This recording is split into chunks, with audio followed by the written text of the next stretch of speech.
Ұлылар биіктеген сайын аласарады. Әңгіме. Көктемгі су тасқыны кезінде Хуанхэ өзеніне көптеген өзендер келіп құйып, су арнасынан асып кетті. Судың тасығаны сонша, жағалаудың бір шеті мен екінші шетіндегі тұрған тірі жанды айыру мүмкін емес еді. Хуанхэ өзенінің иесі масаттанып шығысқа қарай жүзді. Бір кезде мұхитқа келіп жетті. Айналасына қарап еді, мұхиттың шеті мен шегі жоқ екенін көрді.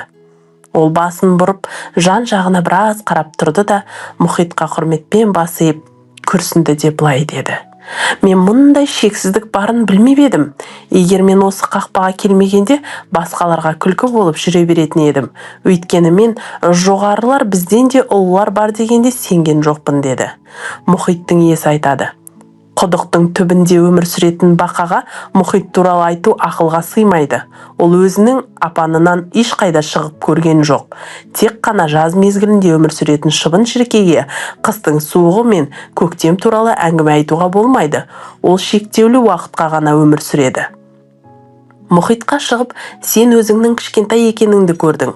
Мұхитқа жүздеген өзен келіп құяды, бірақ ол сонда да тасып кетпейді. Сарқылып та қалмайды. Ол көктемде де, күзде де өзгермейді. Су тасуы немесе құрғақшылық дегеннің не екенін білмейді. Ол өзіне ешқашан ешқандай өзеннен артықпын деп есептеген емес. Өйткені аспан және жермен салыстырғанда өзін тамшы сияқты сезінеді екен." Бұл әңгімеден қандай ой түйдіңіздер? Төменге пікірге жаза кетіңіз.